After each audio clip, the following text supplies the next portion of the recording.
Bismillahirrahmanirrahim. Assalamualaikum warahmatullahi wabarakatuh. Selamat siang ya. Selamat siang. Ada yang sudah sore, mungkin selamat sore.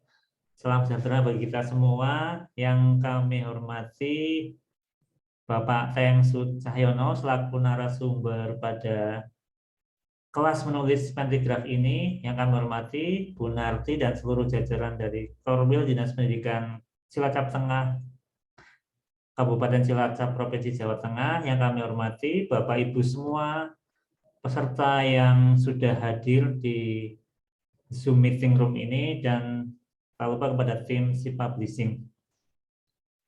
Perkenalkan, kami dari Si Publishing, ya, sebuah penerbit yang ada di Purwokerto, ya, Purwokerto, Jawa Tengah. Hari ini kami bekerjasama dengan Korwil Dinas Pendidikan Kecamatan Cilacap Tengah mengadakan kelas menulis pentigraf yang dengan narasumber Bapak Teng Sud Cahyono, ya. Beliau merupakan penemu pentigraf. Nah, nanti kita akan apa ya, lihat ya profilnya Bapak Teng Sud. Sebenarnya sekarang ada sambutan panitia harusnya, tapi ini sampai sekarang Bu Narti belum berhasil terhubung.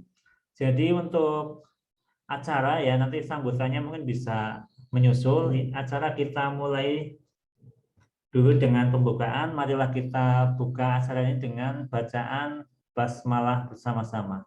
Bismillahirrahmanirrahim. Semoga dengan bacaan basmalah ini bisa memperlancar acara ini dan semoga teman-teman dapat mendapatkan ilmu yang bermanfaat.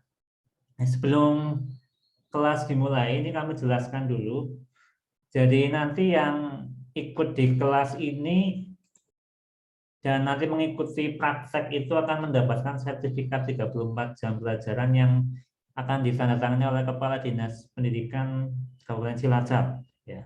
Jadi syaratnya adalah mengikuti kelas ini sampai selesai, kemudian mengikuti tugas-tugasnya, karena sertifikatnya 34 jam, jadi nanti ada prakteknya. Jadi kelasnya memang 2 jam, tetapi nanti ada prakteknya beberapa hari, sehingga ini nanti menjadi sertifikatnya 34 jam. Dan nanti bagi peserta yang mengirim tulisan tentunya juga akan diseleksi ya.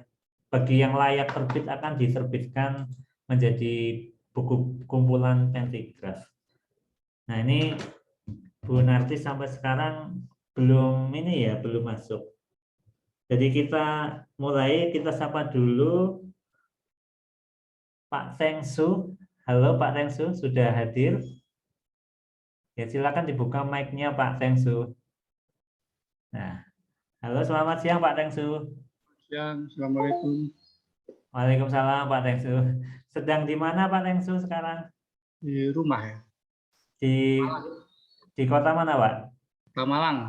Oh, di Malang. Oh iya. Ya, selamat siang Pak Teng Sud. Alhamdulillah antusiasme dari para pendaftar ini luar biasa. Ini ada 900 lebih yang mendaftar di kelas ini.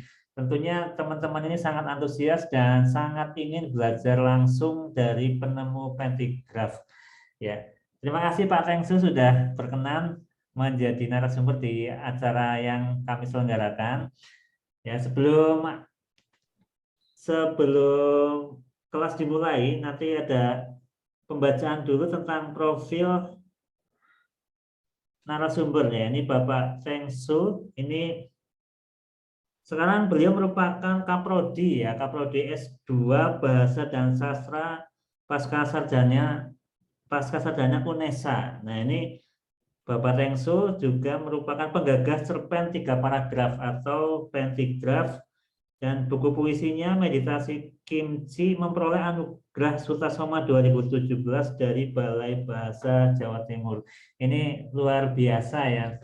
Kita mendapat kehormatan dari kelas ini bisa hadir narasumber yang sangat menguasai bidang sastra, dan beliau juga termasuk inovator dalam bidang sastra karena menemukan jenis tulisan bernama pentigraf. Nah, ini langsung saja nanti kita simak materi bersama dari Pak Tengsu ya. Ini nanti Pak Tengsu yang akan menampilkan PowerPoint-nya atau kami, Pak? Saya coba saya sendiri ya, Oh iya, biar ya Pak. Ini saya jadikan host biar nanti bisa menampilkan, Pak. ya boleh boleh. Oke. Ya, silakan Pak, dicoba ditampilkan dulu. Saya coba dulu ya. Ya, coba dulu.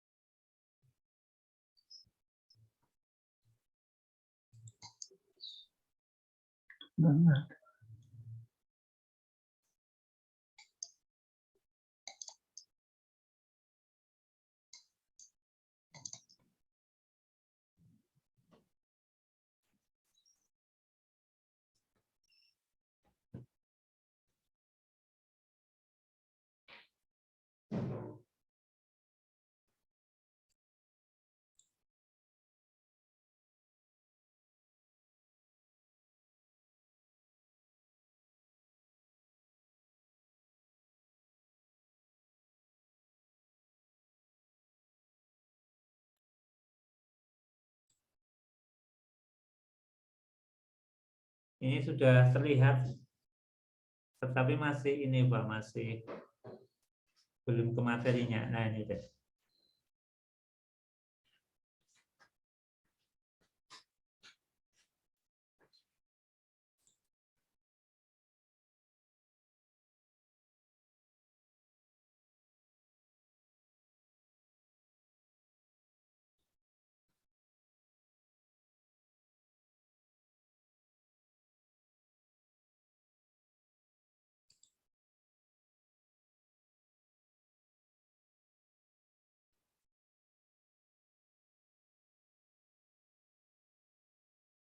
Baik, tampaknya sudah berhasil ditayangkan materinya.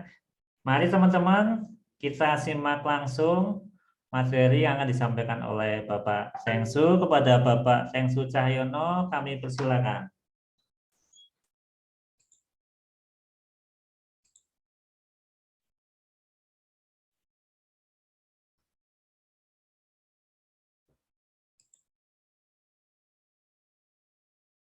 Silakan Pak Sengsu, mungkin mic-nya bisa dibuka dulu mic-nya.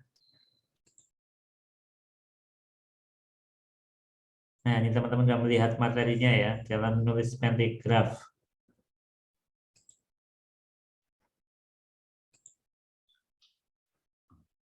Baik, Assalamualaikum warahmatullahi wabarakatuh. Waalaikumsalam warahmatullahi wabarakatuh. Selamat sore Bapak Ibu yang sungguh luar biasa, karena pada sore hari ini kami atau saya pribadi sempat bersua dengan Bapak Ibu dalam ruang virtual ini. Nah, ruang virtual ini ternyata justru mendekatkan kita yang jauh ya, dan itu luar biasa karena kita dapat saling belajar dalam tempat yang saling berjauhan, tetapi kita didekatkan dalam situasi virtual ini. Nah, hari ini saya diminta untuk berbicara tentang menulis cerpen 3 paragraf yang sebetulnya memang sekarang ini sedang menjadi booming di Indonesia tentang jenis cerpen ini.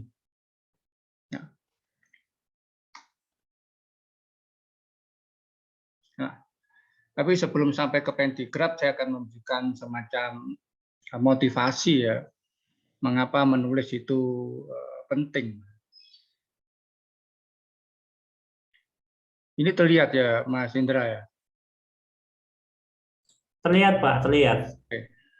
Pramudia Anantatur, seorang pengarang besar di Indonesia yang juga nyaris mendapat diusulkan untuk mendapatkan hadiah Nobel.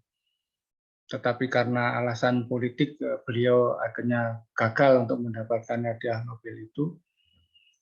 Mengatakan kepada kita bahwa orang boleh pandai setinggi langit, tetapi selama ia tidak menulis, ia akan hilang di dalam masyarakat dan dari sejarah.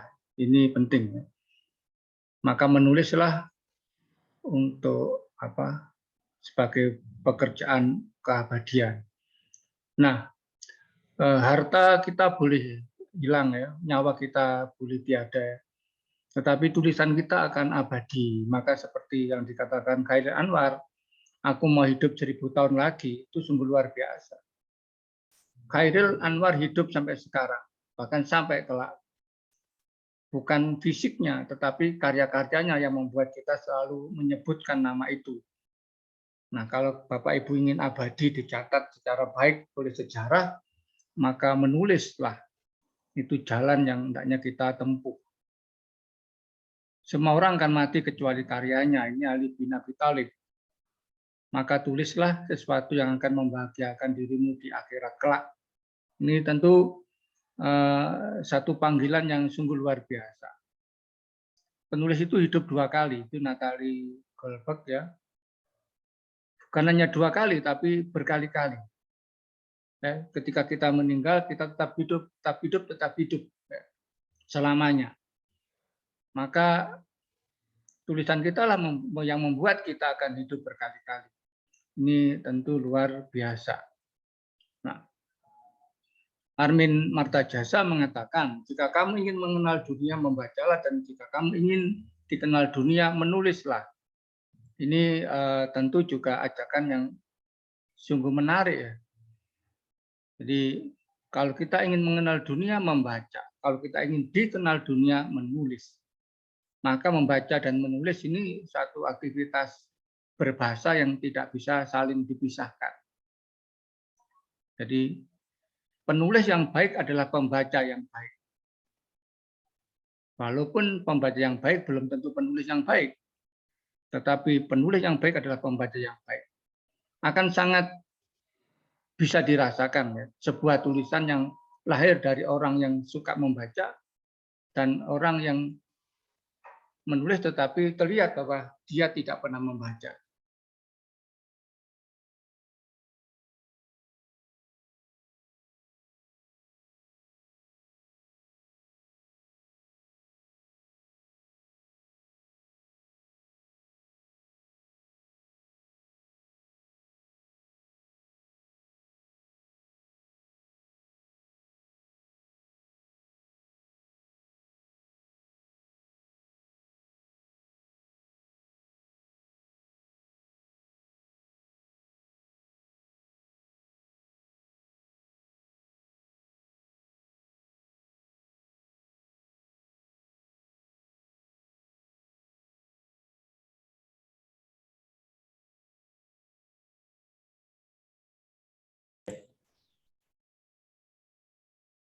Mohon maaf teman-teman, ini kayaknya dari Pak Sensud ini ada gangguan sinyal, ini beliau malah keluar nih, terpental kayaknya. Kita tunggu dulu ya teman-teman, nanti untuk materi kita share di grup juga ya, tenang aja ya teman-teman. Nanti kalau yang kesulitan sinyal juga nanti bisa nonton tayangan ulangnya di YouTube. Jadi nanti kita rekam dan kita upload di YouTube.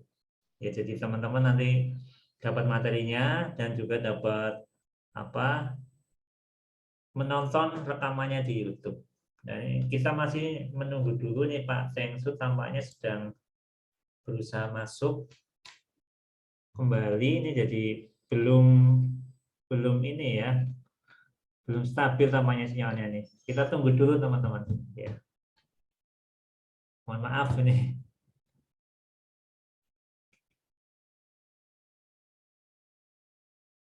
Di Malang mungkin sedang ini ya, sedang cuacanya kurang bagus, mungkin jadi sinyalnya kurang bagus ini. Ini untuk yang ikut sudah gabung di grup semua ya, jadi nanti info-info terbaru termasuk materi juga akan di-share di grup. Ini ada yang tanya prakteknya berapa hari, ya nanti kita jelaskan setelah ini ya. Kita tunggu dulu Pak Sensud masuk dulu ya.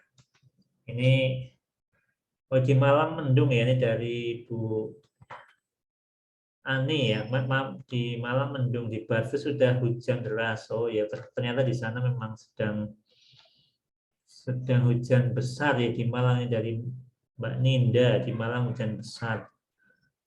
Mbak Riami di Malang Wagir sedang petir, hujan petir. Oh ya, oke. Semoga nanti Pak Tensu bisa segera masuk kembali, dan nanti teman-teman untuk pelatihan ini nanti kalau bisa ini ya hadirkan karya terbaik, karena nanti ketika karya terbaik ada reward dari kami, ada hadiahnya gitu ya. Dan nanti yang lolos kurasi akan dibukukan. Ini juga beberapa ada yang ikut di kelas metigrafi yang kemarin ya bersama Gus pribadi. Ini berarti sudah pernah mengikuti materi pentigraf. Ini Pak Tengsu masih belum mengirim permintaan untuk masuk. Jadi saya coba hubungi lewat telepon.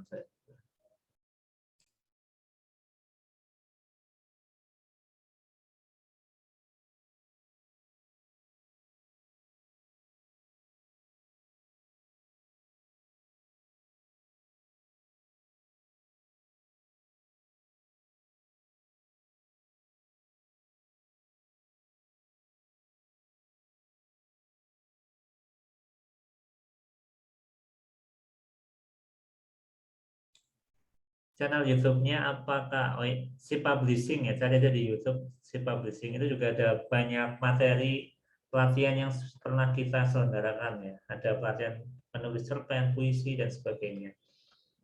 Di Karawang panas, oh ya di Karawang panas. Tangerang juga panas, soalnya yang daerah barat kayaknya tidak hujan. Ini tapi daerah timur tadi ada beberapa informasi hujan.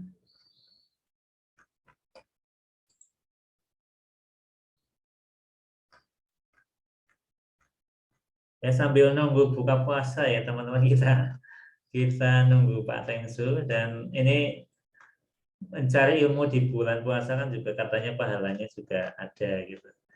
Ini juga bagian dari mencari ilmu. Oh ya, Gresik hujan deras, ya Pasuruan mendung. Oh iya, ini memang sebentar saya mau mencoba menghubungi Pak Tengsu melalui telepon.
Ini saya sudah coba menghubungi Pak Tengsu tapi belum diangkat, mungkin beliau sedang berusaha connect.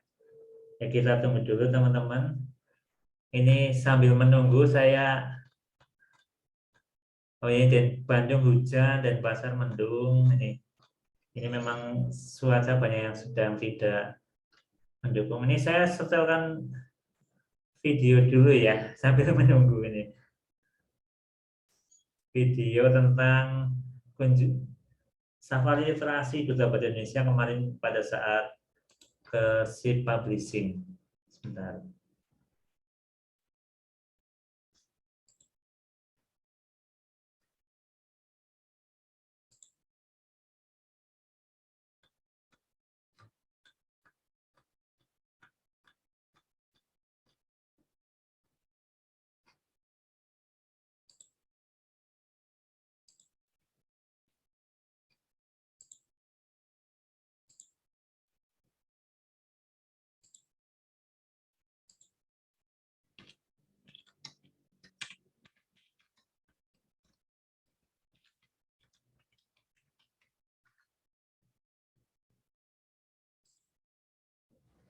So previously, when we were using spreadsheets, we were heavily meeting dependent. It took us hours to update our.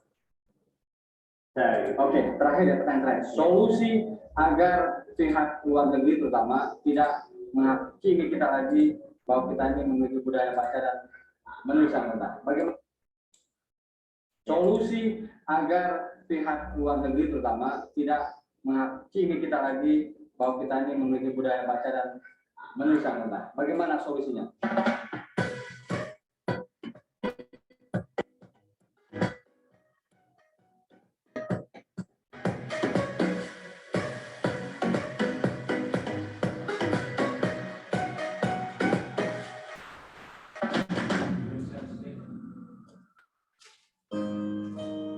Aku udah share screen.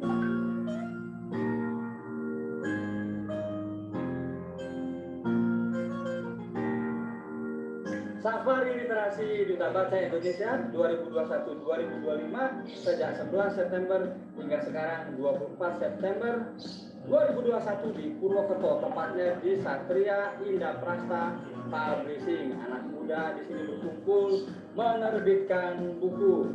Walaupun berbuat di Purwokerto, tapi tetap menuju gerakan Indonesia menulis. Selamat sore, inilah kantor Si Publishing yang terletak di Jalan Perintis Kemerdekaan 1 Purwokerto. Ya, inilah ruangannya. Di sini ada beberapa teman-teman yang sedang bertugas. Ini yang di sini ada Mas Nanda, namanya beliau yang mengerjakan tugas-tugas administrasi dan sekretariatan. Kemudian di sini ada Mas Pandu, beliau marketing communication. Jadi beliau yang mensosialisasikan untuk mengenalkan publishing keluar. Terus di sana ini Mbak Putri ya, sampaikan Mbak Putri. Ya, Mbak Putri ini yang manajemen naskah. Jadi yang menjembatani antara penulis dengan desainer, dengan editor, dengan layouter ini Mbak Putri. Kemudian Mbak Mila ini customer service yang akan menservis melayani para customer, dan Mbak Amil ini. Mbak Amil ini akuntan yang mengatur laporan keuangan di Si Publishing. Kemudian masuk ke dalam. Ya, di sini ada Mas Mustoli, ini desainer khusus poster dan juga untuk sertifikat. Jadi bukan desain bukunya, tapi untuk promo-promo, untuk publikasi poster-poster gitu. Dan juga materi-materi IG. Kemudian ini Mas Salman. Mas Salman beliau desainer cover dan layouter. Dan desainer satu lagi itu Mas Yusuf di Bandung, kerjanya jadi BSK, karyawan resip tapi BSK dari sana. Dan ini beliau Putri, ini CEO-nya Si Publishing. Beliau yang memimpin Si Publishing di sini. Karena saya ownernya, dan kebetulan juga ini saya CEO-nya. Itulah yang ini Si Publishing. Alhamdulillah sudah menjadi anggota IKAP dan sudah lebih dari 1000 judul buku yang kami terbitkan. Wah, apa ini? Oh, ini buku novel pertama saya. Cinta Naik Tangga Indra Devandra. Ini CEO Sip Publishing. Ini dulu saya menulis ini ditolak 3 kali oleh penerbit, dan yang keempatnya baru diterima di penerbit Bandung. Dan alhamdulillah sudah hampir ya sekitar 3 bulan sempat terjual. Iya. Nah, ini yang memodali bikin Si Publishing.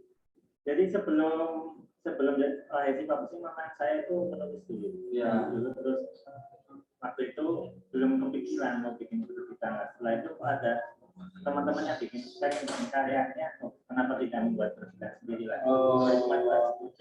Jadi yang mendorong mendirikan Si Publishing karena ada teman-teman yang pengen menerbitkan buku. Iya, betul. Apa Si Publishing itu artinya?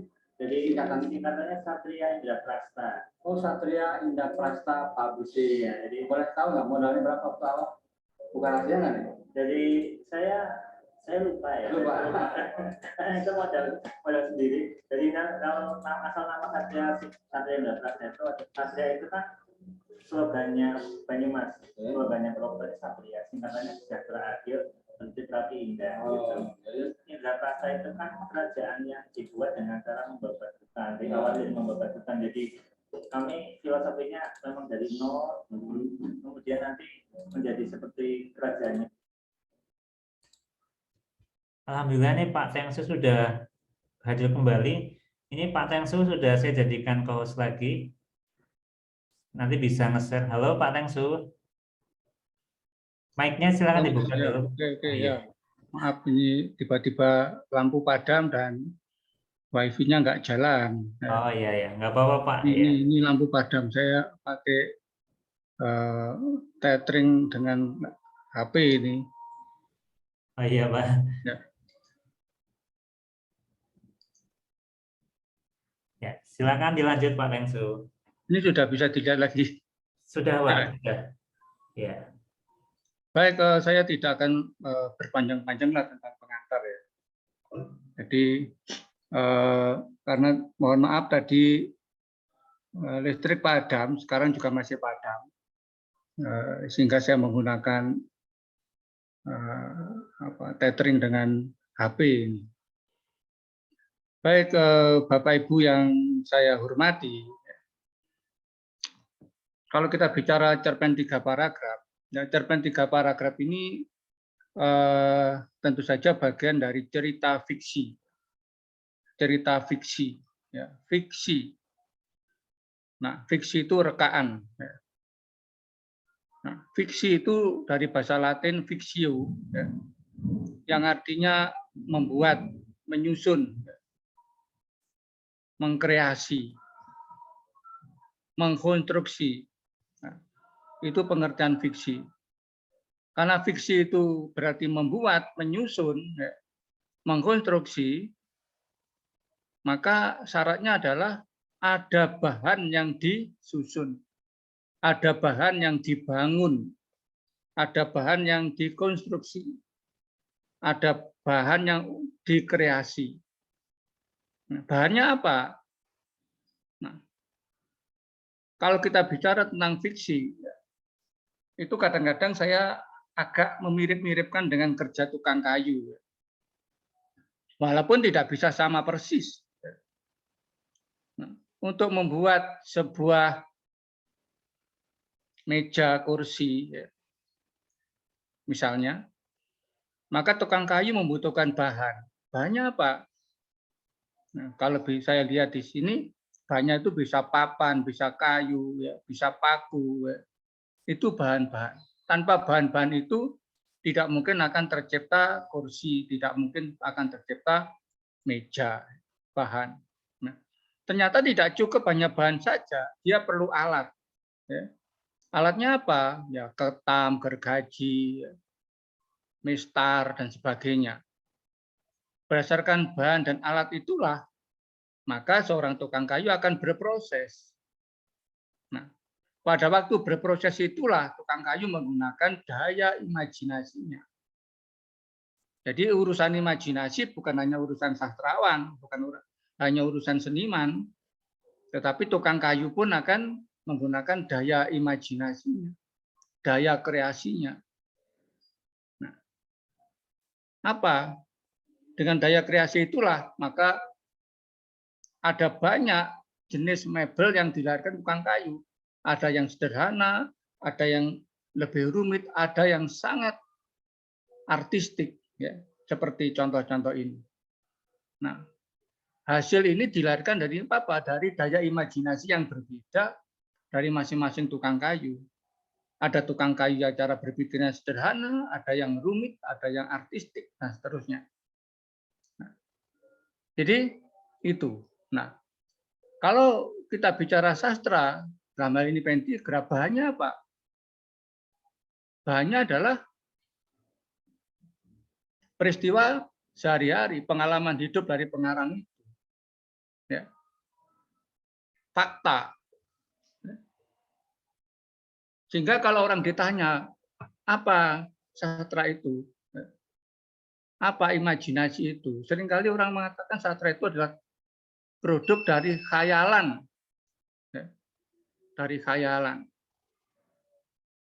Padahal sejatinya, sesungguhnya, sastra bukan produk dari sebuah khayalan, ya. Bukan dari sesuatu tidak ada lalu menjadi ada. Sastra selalu tidak berangkat dari kekosongan. Sastra selalu berangkat dari sesuatu yang ada menjadi lebih ada. Sehingga tanpa fakta, tanpa pengalaman, tanpa pengetahuan yang cukup tentang sesuatu, orang tidak mungkin bisa menulis karya sastra. Yang Bapak Ibu tulis itu bukan khayalan. Yang Bapak Ibu bagi itu adalah pengalaman. Imajinasi adalah kemampuan menjahit aneka pengalaman menjadi pengalaman-pengalaman baru. Jadi menjadi pengalaman baru itu yang paling penting.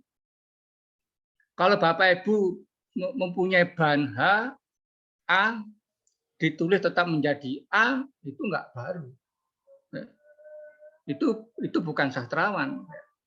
Tapi kalau A ditulis menjadi A plus B pangkat 1000 kali 100 dikurangi Y misalnya, itulah imajinasi itu. Jadi imajinasi selalu berangkat dari fakta. Oleh karena itu, dalam karya fiksi selalu ada fakta. Dalam fiksi selalu ada fakta. Tetapi bukan sepenuhnya fakta. Fakta yang telah diolah menjadi fakta-fakta baru. Itu yang paling penting.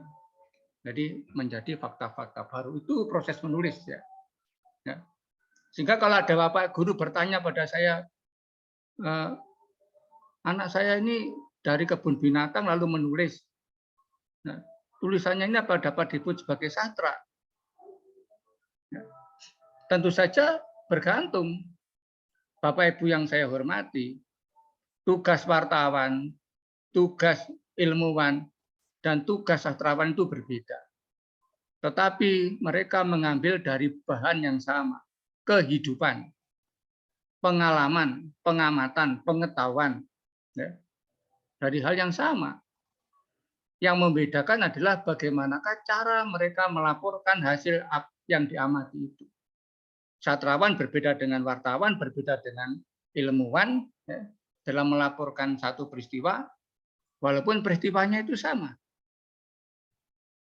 Jadi itu.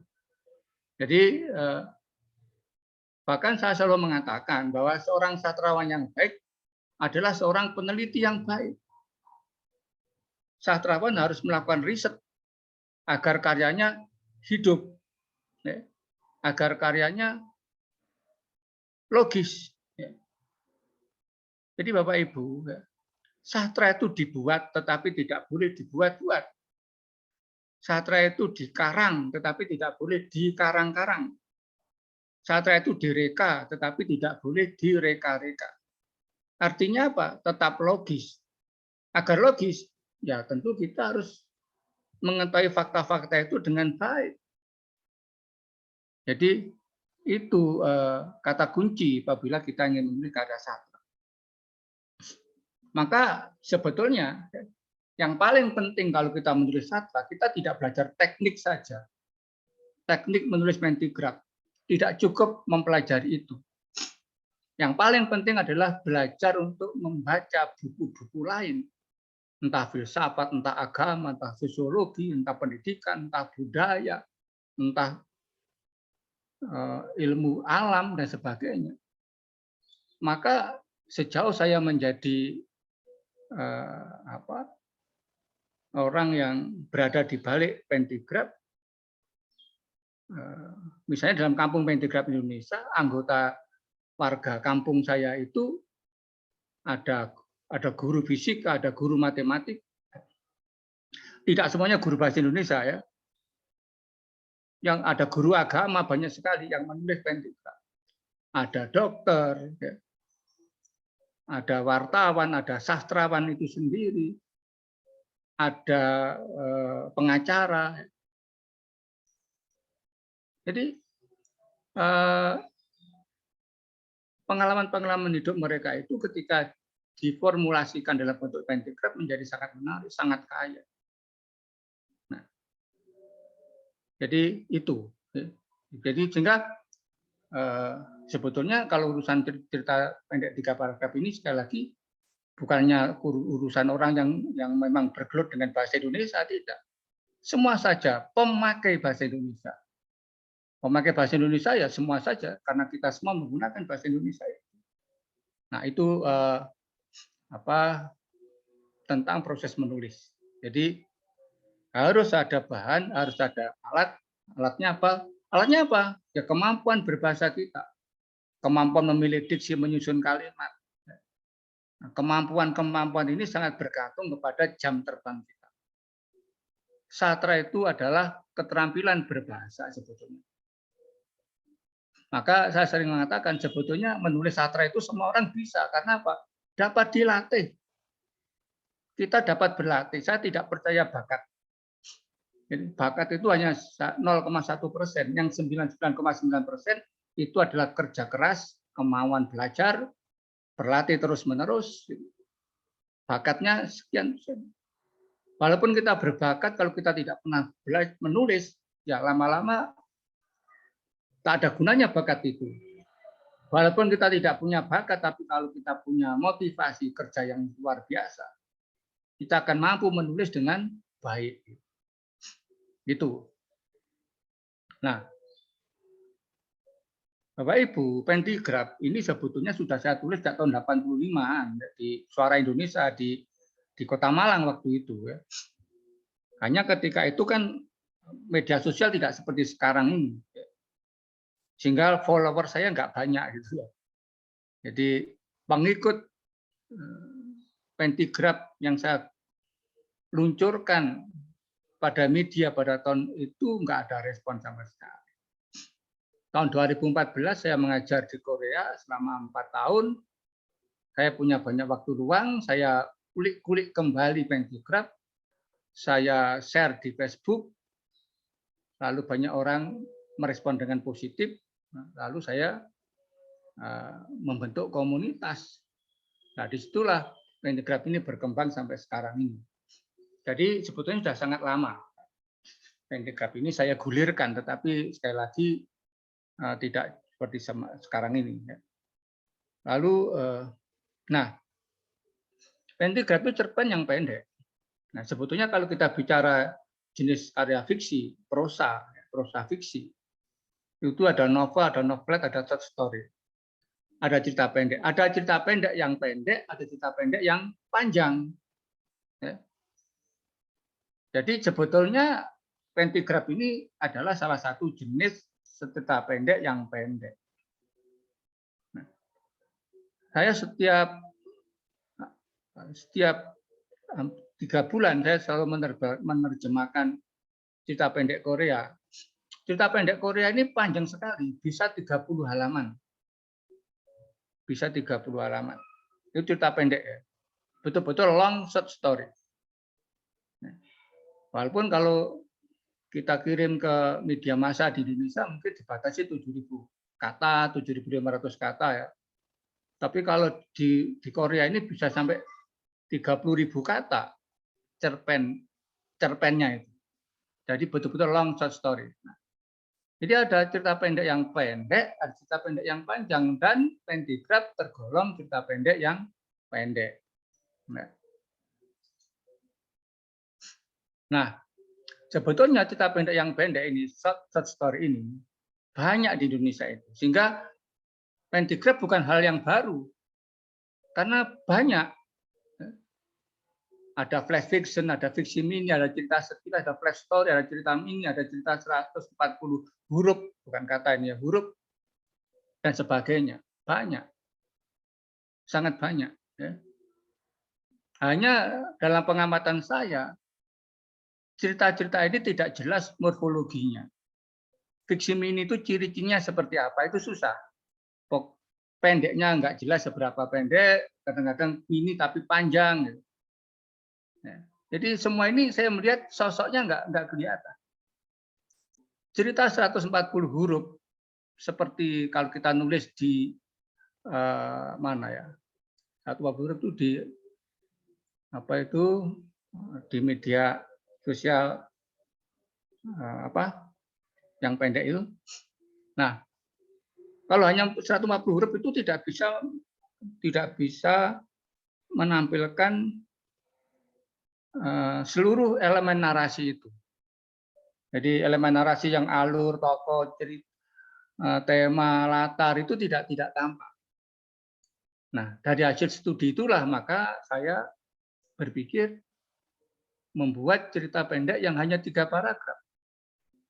Mengapa 3 paragraf? Misalnya, mengapa ditanya 3 paragraf? Ya karena memang konstruksi cerita itu pada umumnya itu adalah ada pendahuluan, isi, penutup, 3 ini. 3 ini cukup. Walaupun dalam pendigraf itu bisa dibolak-balik. Tetapi pendahuluan, isi, penutup 3. Nah, dari 3 itulah elemen tokoh, elemen alur, elemen tema, elemen latar itu bisa diwujudkan. 140 huruf seperti dalam Twitter ya, agak susah menampilkan elemen-elemen narasi itu. Nah, yang lain-lain tidak jelas juga sosoknya seperti apa. Jadi, saya ingin membuat pentigraf supaya saya ketika ditanya bagaimana kasih morfologi pentigraf itu, saya menunjukkan ciri-cirinya itu bisa. Dan memang saya bisa menunjukkan ciri-cirinya itu. Nah, jadi itu alasan mengapa saya bikin pentigraf. Nah, ini saya ditanya pentigraf seperti apa, maka jawabannya jelas sekali. Hanya 3 paragraf kan gitu. Ya. 3 paragraf ini tentu dengan kaidah paragraf yang benar. 1 paragraf, 1 ide pokok. Saya kira Bapak Ibu guru tahu itu.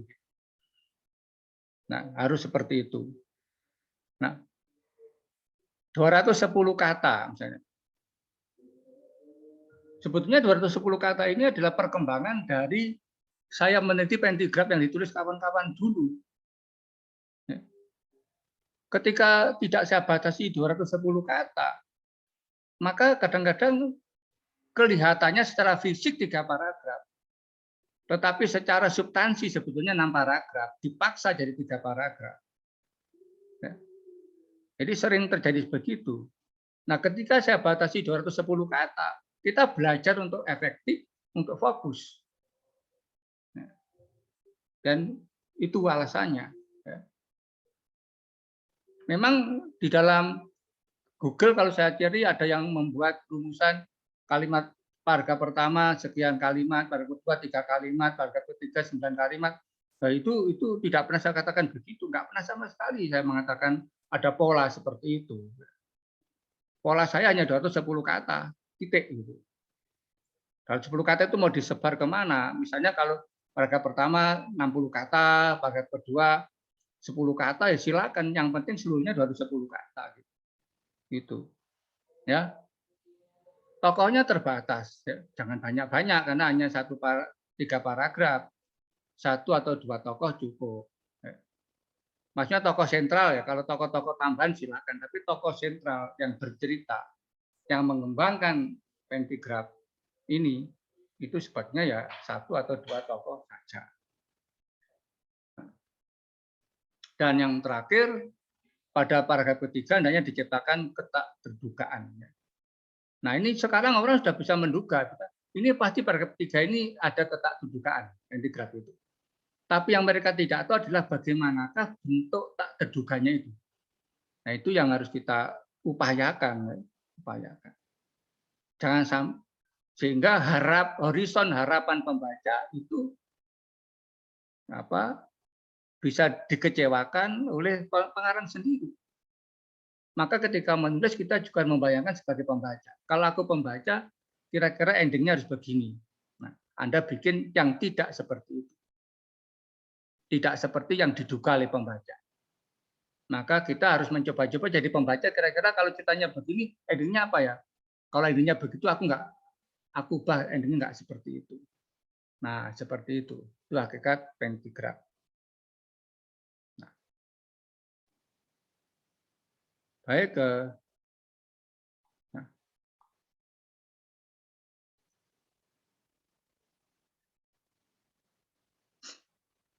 Ini saya kira sudah jelas ya.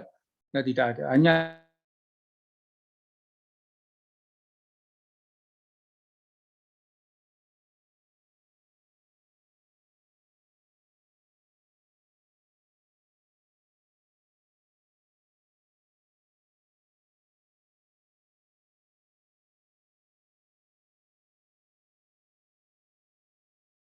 langsung. Ya.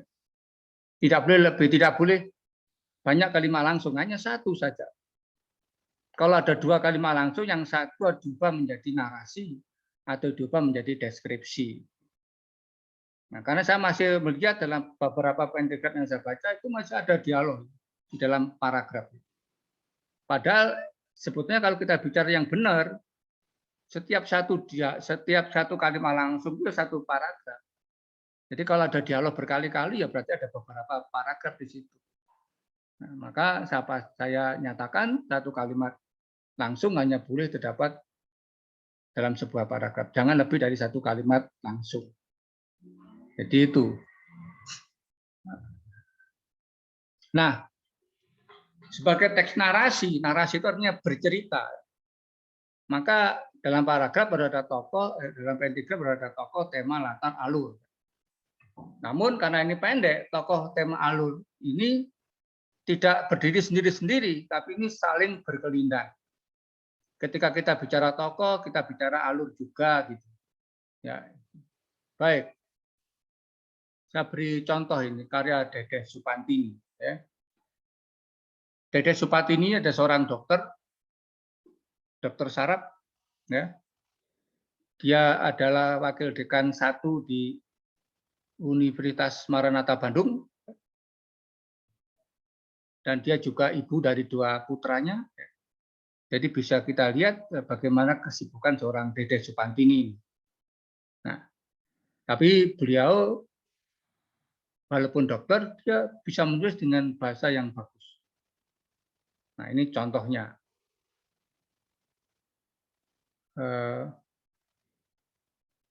Ada suara barang pecah.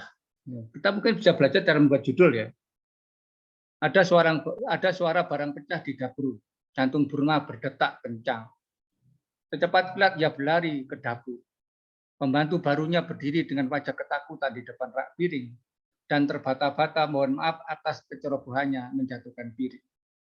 Burma menganggukkan kepala dengan ringan, mengisyaratkan bahwa ia tidak memerlukan permintaan maaf itu. Yang dibutuhkannya saat itu adalah gawainya. Ia harus menanyakan keadaan seluruh anak cucunya di grup WhatsApp keluarga. Sekadar memastikan bahwa mereka semua dalam keadaan baik dan barang pecah itu bukan merupakan pertanda buruk. Kakek lebay, komentar anak bungsunya untuk kesekian kalinya. Salah seorang menantunya menganggap Burma terlalu percaya tahayul. Sedangkan cucunya berpendapat sang kakek terlalu perasa. Namun demikianlah yang terjadi berulang kali. Setiap kali ada barang pecah, Burma selalu menanyakan kabar keluarganya melalui medsos atau bahkan menelpon langsung. Perang. Pagi itu ada suara barang pecah di ruang keluarga. Jantung Burma berdetak kencang. Sambil komat-kamit menggumamkan doa, Burma meraih gawainya dan siap menulis. Sesungguhnya ia merasa lelah dengan perasaan seperti ini. Mungkinkah ini sebuah hukuman? Setelah di masa mudanya ia sering melayangkan benda apapun ketika marah. Hingga suatu saat gelas yang dilemparkannya pecah dan melukai mata kiri istrinya. Nah ini ya. Jadi walaupun hanya 3 paragraf, cerita ini sangat menarik. Jadi kalau kita bicara siapakah tokoh Burma, misalnya, ini secara utuh kita tahu Burma ini adalah seorang kakek, ya, yang sudah tua. Buktinya apa? Dia punya cucu. Buktinya apa? Dia punya menantu. Kan itu. Nah, itu diceritakan tidak Burma adalah seorang kakek tua, tidak begitu. Tetapi berkelindan pada seluruh paragraf-paragraf yang terdapat di dalam pentigram ini. Nah, jadi sambil menjelaskan siapa Burma, narasi itu berjalan bagus. Ya. Nah, sebetulnya idenya ini ide yang biasa. Ide yang sudah kita ketahui bahwa setiap kali ada barang pecah, kita selalu berpikir ini ada tanda apa, ini isyarat apa. Semua orang percaya itu, takhayul seperti itu. Nah, namun yang menarik adalah bagaimanakah endingnya. ternyata capek juga Bu Ruma. Mengapa? Dia merasa ketakutan. Bisa-bisa ini sebuah hukuman dari Tuhan. Karena apa? Karena di masa mudanya, kalau dia sedang marah, seringkali melemparkan barang-barang, dan pada suatu ketika, saat dia melemparkan gelas, pecahan gelas itu melukai mata kiri istrinya. Ini kan ending yang mengejutkan, yang menjadi tidak biasa. Kita yang biasa menjadi luar biasa karena ini. Gitu. Jadi itu.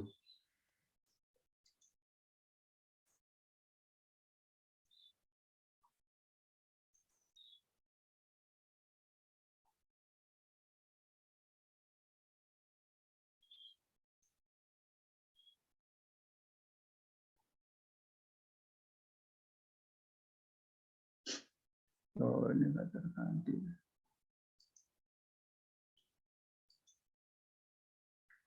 Bentar ya. Nggak terganti kan ini saya tanya tadi, ganti nggak ini? Nggak berubah ya ini ya, slide-nya ya? Belum Pak, belum berubah slide-nya. Oh iya, ini kan itu yang saya tanyakan. Sering. Nggak apa-apa Pak, ini kan apa materinya sudah saya share juga di grup. Ini yang penting kita jalan dulu aja Pak, Ya. karena kan Ya, tadi ya, ya. sinyalnya juga susah. Ya. Mungkin bisa tanpa slide nggak apa-apa Pak. Ini nanti teman-teman udah kami share di grup gitu Pak. Ini kan di sana sedang mati lampu ya Pak, jadi ya Ya. yang penting kita jalan aja gitu.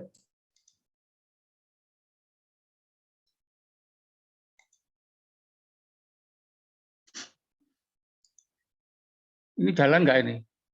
Nggak. Nah ini jalan Pak, ini jalan. Ini Oh jalan ya. Pak. Ya. Ya, seperti itu ya. Jadi Nah, tadi saya bicara ini tokoh tema alur latar, ini contoh ya. Nah, itu. Nah, jadi berikutnya ya. Alur itu ya.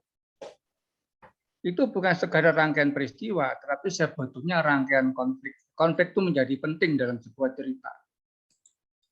Kalau si A mencintai si B juga mencintai si A, lalu keduanya menikah, hidup bahagia, itu bukan cerita. Karena nggak ada konflik.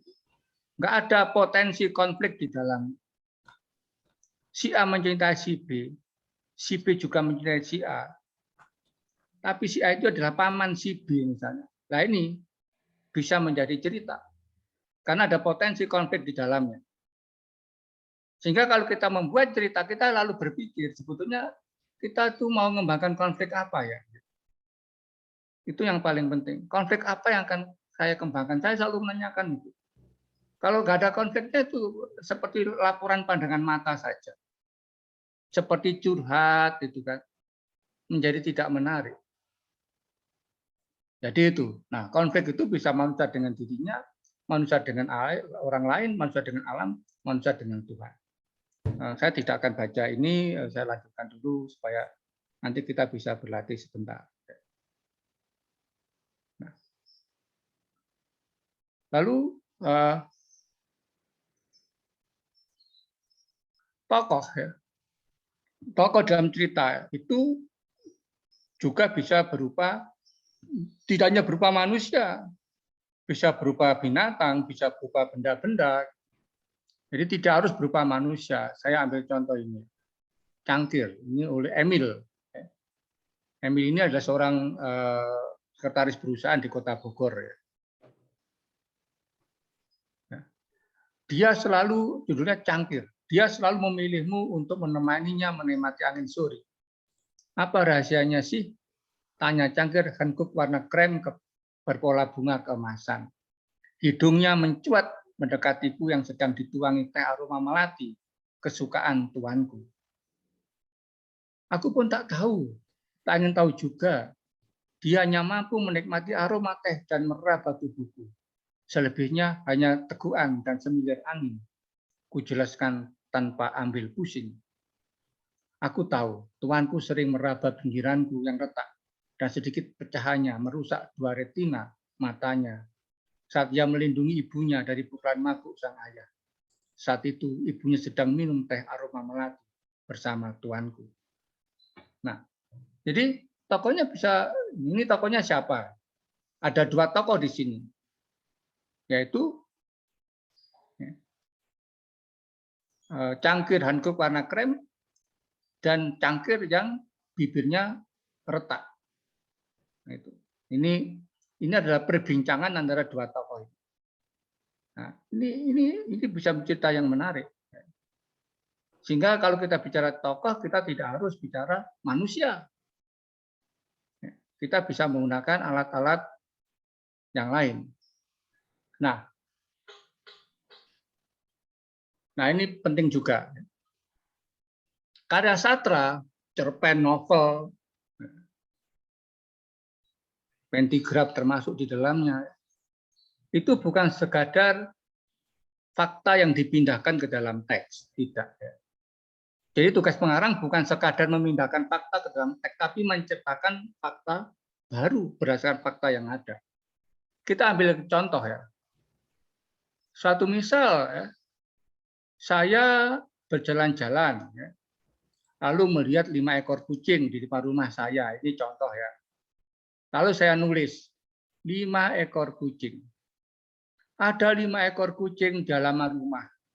Yang seekor induknya, yang lain anak-anaknya. Anak-anaknya tampak bermain-main dengan bola. Ada pula yang berlarian. Kucing itu terlihat bahagia, saling mengeong dengan gembira. Ini cerita, ya. Tapi ini cerita yang sekadar memindahkan fakta ke dalam teks, tidak menjadi fakta baru. Nah, saya masih banyak menjumpai cerita yang seperti ini. Kalau seperti ini, kita jatuh kepada menceritakan diri sendiri. Seperti curhat di dalam pentigraf. Nah, sekarang peristiwanya sama. Saya melihat 5 ekor kucing ini. Lalu saya bikin cerita. Susu terakhir. Hujan turun sangat deras, namun ia tidak peduli. Diterobosnya hujan itu. Keempat anaknya sedang menunggu. Di sebuah gudang tua, dijumpainya keempat anaknya meringkuk di sudut, tampak menggigil kedinginan. Dipeluknya mereka satu persatu dengan sepenuh cinta sang bunda. Disusuinya pula. Saat seekor tikus melintas, tiba-tiba ia mengejarnya. Dengan cekatan si tikus melompat membelah hujan yang tak kunjung reda. Ia pun memburunya. Sebuah sepeda motor yang melaju kencang tak bisa menghentikan kecepatannya. Tanpa mengeong, tubuhnya terlindas. Setelah baru saja memberikan pelukan dan susu terakhir bagi keempat anaknya. Nah, jadi sekali lagi fakta itu adalah bahan, ya. Tapi bahan itu hendaknya diolah menjadi fakta-fakta baru. Ya. Apa yang terlihat dalam pentigraf susu terakhir ini sebetulnya tidak pernah terjadi. Tetapi terjadi dalam imajinasi seorang pengarang dipicu oleh fakta yang dilihatnya. Gitu. Ya. Sastra ini tidak terjadi, tetapi mungkin bisa terjadi. Ya mungkin bisa terjadi. Maka logika tadi tetap harus kuat kita pegang teguh. Jadi kalau kita masih sampai ini saja, ya kita tidak menulis pentigraf yang baik. Harus menjadi fakta-fakta baru. Dan ini bukan khayalan. Karena ini kita dituntut mempunyai logika. Logika itu bukan khayalan, tapi kecerdasan kita untuk mengembangkan fakta-fakta ini. Ini sangat mungkin terjadi. Andaikan ini dipakai sebagai metode simbol dari ibu, simbol dari orang tua, ya bisa saja menjadi seperti ini. Hanya memang tokohnya seekor kucing dan 4 anak kucing. Dan seekor tikus ada di situ juga. Baik. Ini yang terakhir ya. Karena waktunya terbatas, jadi harus cepat-cepat. Nah, ini yang saya contohkan tadi bahwa dalam setiap paragraf hanya boleh terdapat satu kalimat langsung. Saat pulang sekolah, nama di sampul buku, itu pentigrafnya ya. Saat pulang sekolah, aku menemukan sebuah buku di dekat pagar bunga sepatu. Buku matematika. Ada nama seorang perempuan di sampul itu, Rebecca, kelas 10A. Besok waktu jam istirahat akan kucari anak itu, bisikku dalam hati. Waktu jam istirahat, aku segera bergegas ke ruang kelas 10A. Siapa yang bernama Rebecca? Tanyaku. Kamu menanyakan Rebecca? Seorang siswi berambut keriting malah bertanya padaku. Iya, kenapa emangnya? Jawabku. Beberapa siswa di kelas itu tampak terdiam. Aku menemukan buku matematikanya, aku mau memberikannya. Aku berusaha menjelaskan. Siswi berambut keriting itu mendekatiku. Kamu belum tahu berita ya? Rebecca sudah wafat 3 bulan lalu karena kecelakaan. Katanya setengah berbisik. Ini aku yang terdiam. Buku matematika di tanganku terasa bergetar. Nah, kalau Bapak Ibu perhatikan paragraf kedua dan ketiga ini ada 1, 2, 3 kalimat langsung kedua ya. Paragraf ketiga ada 2. Ini nggak boleh terjadi di dalam sebuah pentigraf. Harus kita ubah menjadi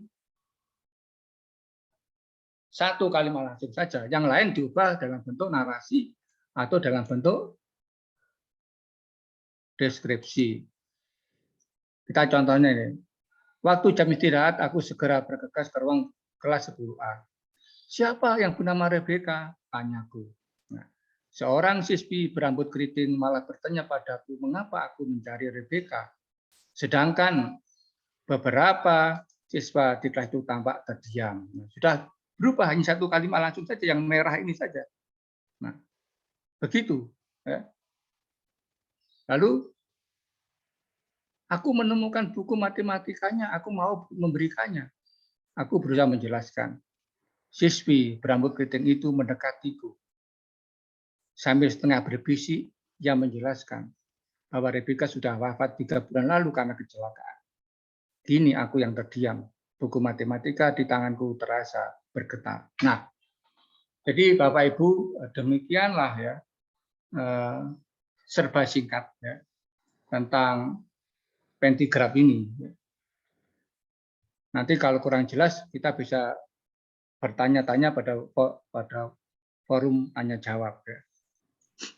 Walaupun untuk ini sebetulnya saya sudah membuat buku ya tentang pentigraf ini, ada 2 buku. Kalau Bapak Ibu bisa ingin belajar lebih serius, Bapak Ibu bisa membaca 2 buku itu. Tapi tidak akan saya tampilkan di sini karena saya tidak ingin terkesan berjualan buku.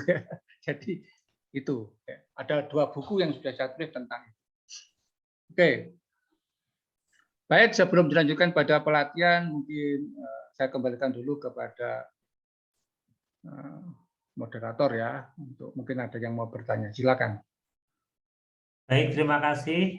Ini teman-teman tampaknya sangat antusias nih Pak Tengsu. Ini dari komen-komen yang ada di chat ini, mereka apa ya, terkesan kagum nih dengan pentigraf yang merupakan, beberapa ini merasa ini sesuatu yang baru. Nah, ini teman-teman silakan boleh bertanya, tetapi tidak langsung ya. Kami beri kesempatan bertanya lewat chat.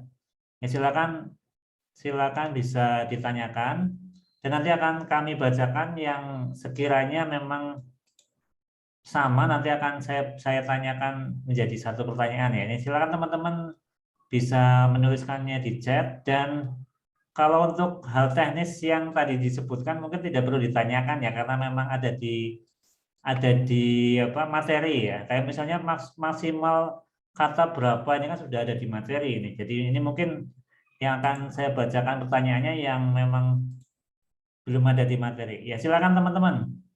Langsung saja menuliskan di chatnya dan nanti akan saya bacakan.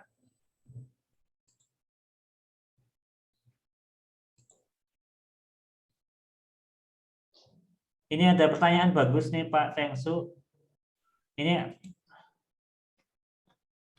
ada pertanyaan, yaitu apakah yang susu terakhir itu bisa juga disebut fabel karena memang apa ya, tokohnya adalah hewan. Itu Pak, mohon dijawab Pak. Silakan Pak.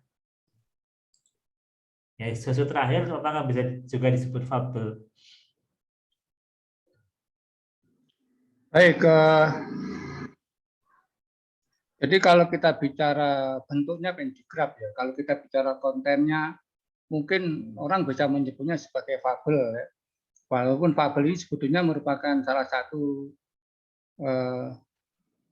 contoh dongeng ya, yang ada salah satu jenis dongeng dalam sastra Indonesia lama.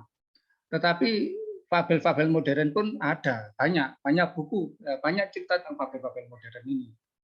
Jadi fabel-fabel modern ini bahkan dapat misalnya cerita tentang kebun binatang, itu sebuah novel yang sangat bagus ya, dengan tokoh-tokoh binatang tetapi bicara tentang politik. Ya. Ini menarik ya, ini menarik. Jadi bentuknya pentigraf, tetapi kontennya bisa disebut juga fabel. Jadi pentigraf berkonten fabel, silakan, tidak masalah. Jadi karena fabel ini juga bisa menjadi cerita pendek, bisa menjadi novel. Bahkan pada zaman dulu fabel ini adalah sastra lisan. Ya. Mulai dari Kancil Nyolong Timun, dalam bahasa Jawa, Rubah, ya. Dan di masing-masing kultur tradisi selalu ada tokoh-tokoh fabel ini. Jadi itu boleh, tapi sekali lagi bentuknya pentigraf, karena pentigraf ini tentu sastra tulis, bukan sastra lisan ya, yang menggunakan fabel sebagai kontennya, ya, isinya. Gitu. Oke, gitu Pak Mas Indra ya. Oke Pak, terima kasih Pak. Ini semoga bisa menjawab ya ini pertanyaan dari teman-teman.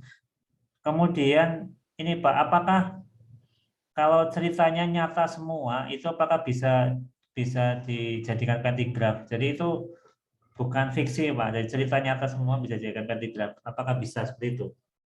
Ya karena sastra itu kan fiksi ya. Jadi fakta itu hanya sebagai pemicu lahirnya cerita. Jadi kalau ceritanya fakta semua itu saya nggak jelas. Maksudnya fakta semua itu seperti apa? Mungkin berdasarkan cerita nyata gitu Pak. Mungkin Bapak ini pertanyaannya. Jadi cerita nyata kemudian dituliskan dalam bentuk pentigraf gitu. Ya kalau pentigraf kan seperti saya katakan tadi yaitu kita harus menciptakan fakta-fakta baru berdasarkan fakta yang ada. Jadi itu yang membedakan antara sastra dan bukan sastra ya. Karena bagaimanapun frame kita itu sastra ya. Kalau kita bicara pentigraf itu sastra, bukan esai, bukan karya ilmiah, bukan karya jurnalistik ya. Itulah. Jadi sastra. Ya. Jadi ya seperti contoh tadi ketika saya nulis tentang 5 ekor kucing, itu kan fakta nyel, fakta saja ya. Ya sudah kalau hanya seperti itu ya bukan pentigraf yang bagus. Hanya 3 paragraf tapi dia bukan pentigraf. Karena ciri khas pentigraf bukan hanya terletak pada cukup 3 paragraf lalu semuanya pentigraf, tidak. Tetap cerita pendek. Cerita pendek itu adalah genre sastra. Jadi ada namanya fiksionalitasnya harus ada. Itu ya. Jadi daya rekanya, daya kreasinya, daya ciptanya harus terpancar dalam pentigraf itu. Nah itu yang saya sering baca juga masih terjebak pada laporan, ya. Laporan 3 paragraf, ya. bukan sastra 3 paragraf, laporan 3 paragraf dan itu banyak, ya. Dan itu banyak yang saya jumpai karena maka seringkali kalau kawan-kawan kalau kita bikin proyek penulisan pentigraf kan untuk Kampung Pentigraf Indonesia dari 150 orang yang kirim kadang-kadang yang terjaring hanya 110, yang 40 gagal. Gagalnya karena hal seperti itu. Jadi pentigraf bukan hanya urusan 3 paragraf. Ada ciri-ciri lain yang harus dipatuhi. Gitu. Yang harus diikuti. Saya kira itu. Oke, terima kasih Pak Tengsu. Jadi itu ya teman-teman, jadi tidak hanya sekedar 3 paragraf, tetapi juga harus memenuhi unsur-unsur sastra. Nah ini teman-teman nanti kan mau praktek menulis, jadi mohon perhatikan tentang itu. Kemudian pertanyaan selanjutnya Pak Tengsu ini, apakah pentigraf ini bisa diterapkan juga kepada cerita anak? Maksudnya ini mungkin cerita anak 3 paragraf, apakah bisa disebut pentigraf juga gitu? Oke, saya ingin sekali loh yang membuat pentigraf itu anak-anak juga. Oh gitu ya. Jadi pentagraf anak, pentagraf dengan tema-tema anak. Nah, ini yang saya sedang berpikir gimana caranya mengajak Bapak Ibu guru mengenalkan pentagraf pada siswa, dan sekarang ini banyak sekolah yang sudah membuat pentagraf anak gitu, pentagraf yang ditulis oleh anak-anak gitu. Dengan tema-tema yang hidup di tengah anak-anak itu, saya kira sangat mungkin, sangat mungkin. Jadi sangat mungkin, tentu ketentuannya tidak harus seketat yang dibikin oleh orang-orang dewasa. Saya memang tidak pernah menemukan pentagraf dalam bahasa Inggris ya selama ini. Tetapi ketika saya bikin cerita 3 kalimat, ya, jadi 3 kalimat, ternyata cerita 3 kalimat itu ketika saya googling ya, di Barat sudah banyak itu. Ternyata saya lihat, oh ini bukan hal baru. Cerita 3 kalimat loh ya. Oh ya, 3 Tapi kali. kalau pentagraf belum ya, belum saya temukan pola itu. Saya kira itu. Oke, terima kasih Pak Tengsu. Oh ya, tadi Pak Tengsu kan cerita punya buku ya, Pak, punya buku tentang bagaimana menulis pentagraf. Ini kebetulan saya juga sudah membeli. Nanti boleh kalau Pak diiklankan ke para peserta ya, karena ini ada 900 yang daftar. Nanti mungkin bisa materi iklannya dikirim ke kami Pak, nanti biar bisa kami share di grup. Ini samanya teman-teman juga banyak yang tertarik ini Pak. Nah itu saya flyernya saya cari-cari nggak nemu. Mungkin saya pernah kirim flyer ke Mas Indra ya. Itu Oh iya ya Pak, itu nanti coba saya share. Ini samanya Pak banyak yang di share aja itu yang iya, kalau Pak. Ini semoga dari 900 ini banyak yang beli gitu. Oke. Terima kasih Pak Tensu. Kemudian ini ada pertanyaan yang agak ini apa ya, bagus, menurut saya bagus nih. Sebagai penggagas pentagraf, saya ingin tahu apakah Pak Tengsu memiliki target tertentu atas perkembangan pentagraf di dunia sastra Indonesia. Kalau misal ada, sampai seberapa jauh? Ini Pak. Sebetulnya kalau target tidak ada ya. Artinya memang saya itu kan hanya ingin mengajak kawan-kawan, kan gini ya. Sebetulnya setiap orang mempunyai kerinduan berliterasi. Setiap orang memiliki kerinduan untuk menulis cerita. Tapi banyak juga yang merasa tidak mampu menulis panjang. Jadi tidak mampu menulis sampai panjang untuk bercerita itu. Nah, ketika keran pentagraf dibuka, ternyata antusiasme sangat tinggi. Dan banyak kawan yang ibu-ibu rumah tangga yang memang bukan sastrawan. Ternyata dia punya semacam kekuatan yang tak terduga ketika bikin pentagraf, waduh luar biasa. Maka ketika saya tidak punya target apa-apa, tetapi saya sungguh bahagia karena banyak orang yang mencintai pentagraf ini, menulis pentagraf itu. Dan yang kedua, sekarang ini pentagraf juga sudah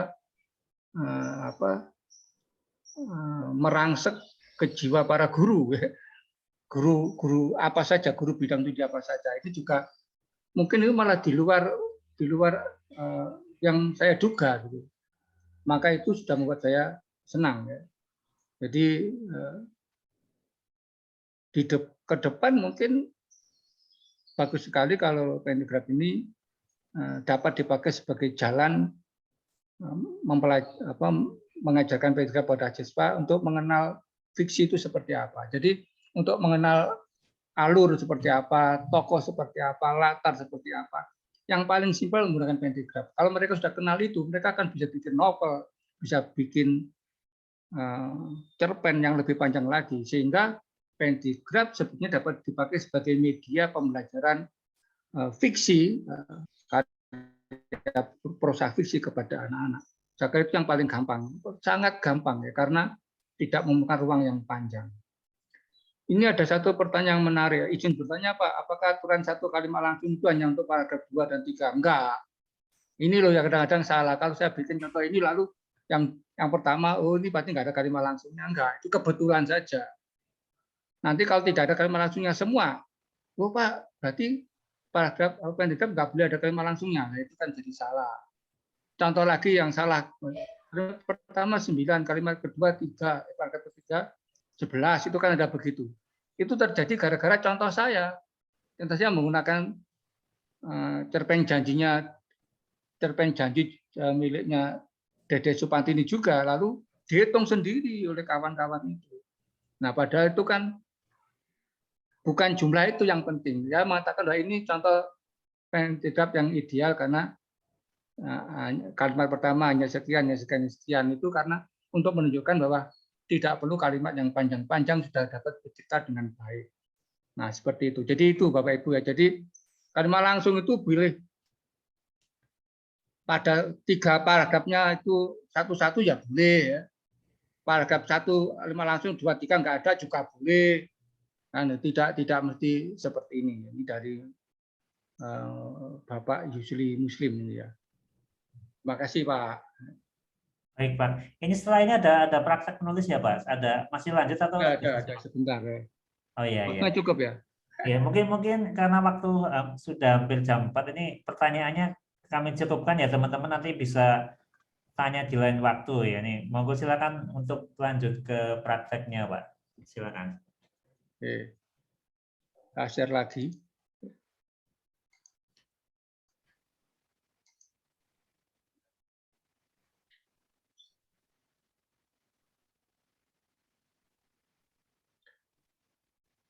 Baik, ini saya mempunyai 2 Pemdiklat yang belum selesai ini ya. Jadi Bapak Ibu bisa lihat di layar ini. Nah, silakan pilih salah satu saja. Lanjutkan dengan menambah paragraf 2 dan 3. Berilah judul yang menarik. Waktunya 5 menit saja gitu. Yang sudah selesai boleh share di room chat ya. Boleh share di room chat. Di situ lalu nanti tolong dibacakan aja karya. Silakan. Waktunya 10 menit maksimal ya. Baik, ini teman-teman ada waktu 10 menit. Silakan ini meneruskan paragraf ini. Nanti akan ada beberapa yang dibacakan ya. Ini maksimal ya, maksimal 10 menit. Kalau maksimal 10 menit, lebih cepat lebih baik. Lebih cepat lebih baik ya. Silakan teman-teman.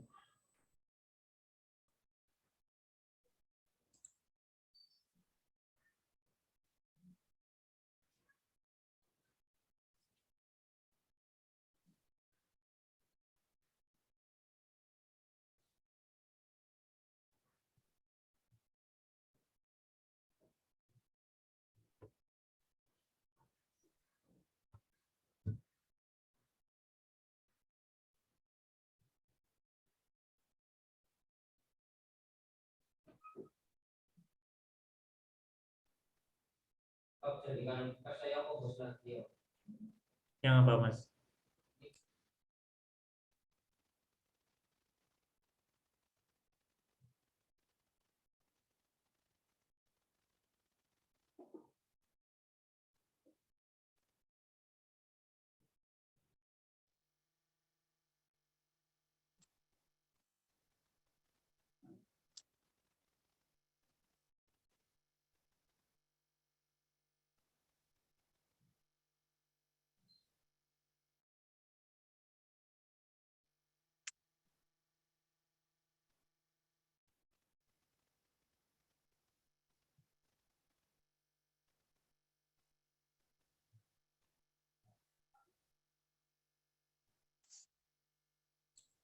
Ini teman-teman ini ya, pilih salah satu kemudian melanjutkan dengan menambah paragraf 2 dan 3. Jadi 2 dan 3 ya teman-teman, bukan hanya satu paragraf saja.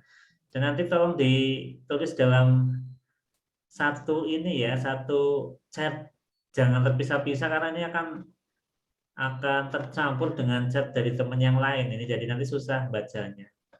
Mungkin diketik dulu di Word misalnya, di Word terus nanti baru di copy di chat gitu, biar lebih mudah terbaca. Ini ada yang misah-misah soalnya.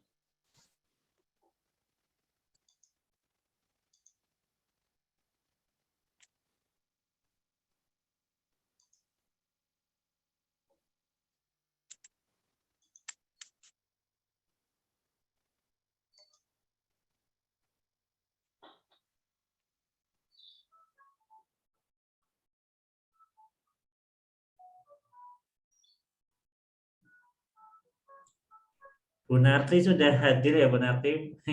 Maaf tadi kami mulai dulu Bu Narti ya, karena ini sudah tadi sudah ditunggu. Ini sudah saya jadikan co-host ya Bu. Ini silakan mic-nya bisa dibuka Bu.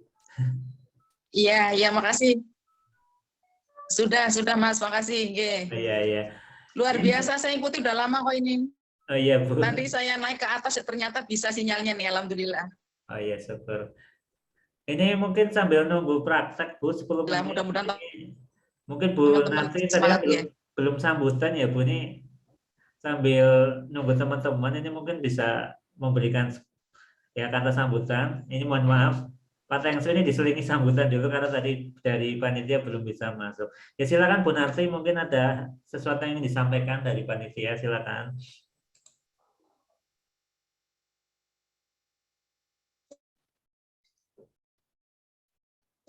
Oke.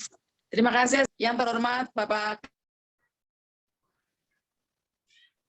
Tengsu Cahyono, dosen dari Universitas Negeri Surabaya yang luar biasa keren. Saya tadi begitu Bapak memulai acara atau mengisi acara, saya alhamdulillah bisa gabung. Luar biasa, terima kasih Bapak sudah memberi ilmu pada kami semua ber-900.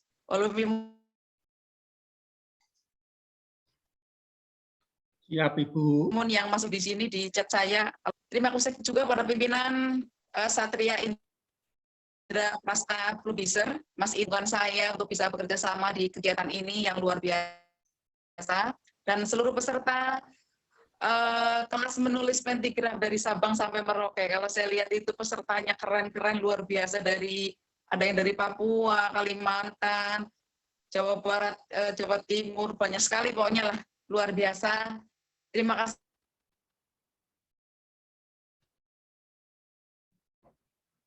sudah bergabung di sini, dan insya Allah dari chatnya oleh Pak Teng sudah lama, ya. Namun demikian saya sendiri baru kali ini menerima materi yang langsung dari narasumbernya, sehingga merupakan hadiah istimewa di bulan Ramadan. Selamat menjalankan ibadah puasa juga kepada semua peserta yang menjalankan puasa di bulan Ramadan yang suci ini. Mudah-mudahan kita mendapatkan berkah dari Allah Subhanahu wa Ta'ala. Selanjutnya, Pak Tengsu, mudah-mudahan bukan hanya hari ini kita bisa berkah ya. Ya Bu, siap. Kesimpulannya bahwa menulis ini memang harus banyak membaca, tapi kadang-kadang membaca itu malas dan malas. Namun demikian akan kami usahakan apa yang disampaikan oleh Bapak dari awal sampai akhir sangat berbobot, sehingga insya Allah akan kami praktekkan sebisa mungkin. Dan kepada peserta, mari kita bersama-sama sudah menyimak acara ini dengan baik. Dan selanjutnya untuk bisa dipraktekkan, mudah-mudahan nanti naskah atau karya-karya keren setelah menyimak kurang lebih 1 jam dari Bapak Tengsu. Kemudian ending dari acara ini dari Mas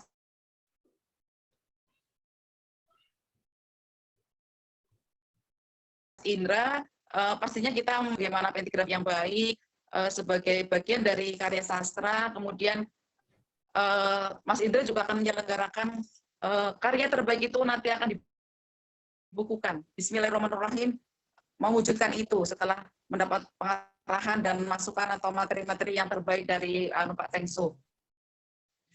Mungkin itu Mas Indra, kalau nanti berkenan mohon Pak Tengsu bukunya diluncurkan. Insya Allah di ini kami akan membantu, bukan memasarkan sih. Insya Allah saya sedikit awam dengan pentigraf ini.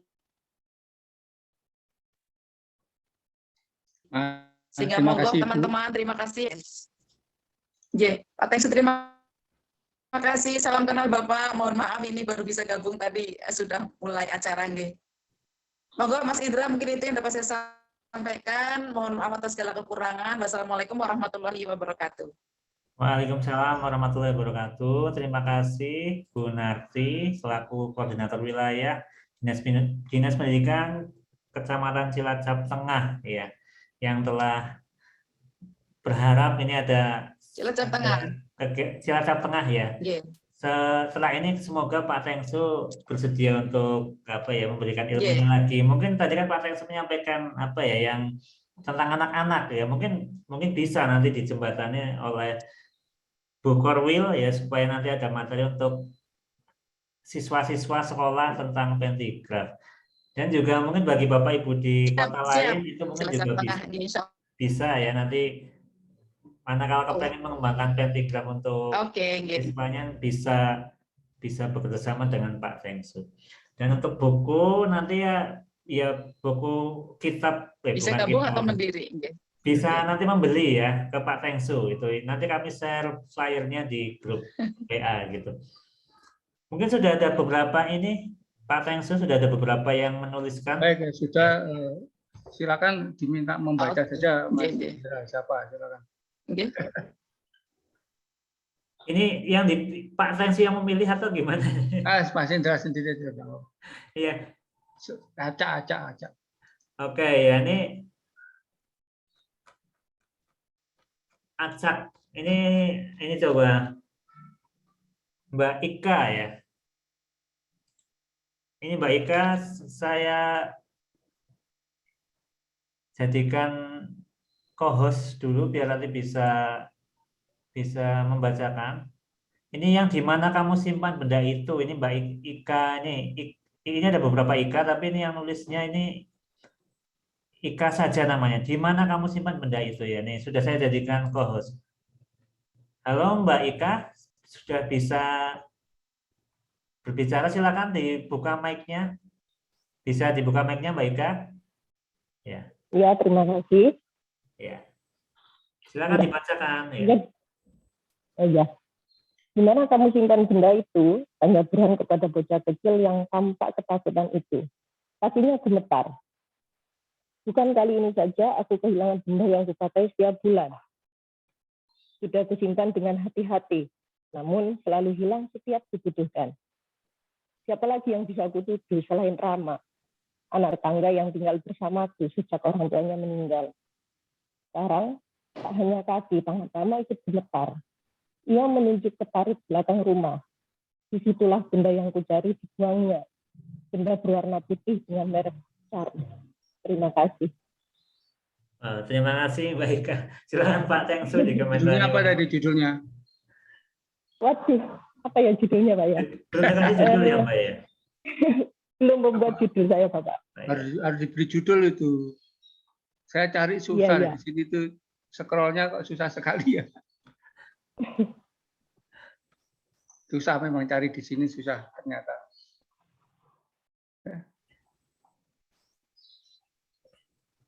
Judulnya apa, Bu? Benda warna putih. Benda warna putih. Belum saya beri judul. Tapi belum ditulis itu Pak judulnya itu. Enggak, dikirim lagi. Enggak, nanti biar direkam oleh Mas Indra ya. Baik. Nah, saya pikir sudah sudah mulai mencoba untuk membuat toko, membuat pengembangan yang bagus ya. Nah, ini kan model-model seperti ini kan dapat dipakai untuk pembelajaran di sekolah untuk menulis anak-anak kita nanti. Jadi kalau anak-anak tidak dipancing dengan paragraf pertama, agak-agak susah untuk langsung membuat. Tapi kalau sudah lihai nanti bisa diminta kita coba untuk membuat sendiri. Ya. Tapi memang salah satu syarat kalau pembelajaran sekolah itu berhasil, ya guru harus mempunyai pengalaman menulis ini. Dengan pengalaman itu maka kita akan berbagi pengalaman dengan siswa, bukan mengajarkan sesuatu yang tidak kita ketahui. Maka acara-acara seperti ini sangat bagus ya, karena kita akan mempunyai pengalaman untuk kita bagi kepada siswa kita.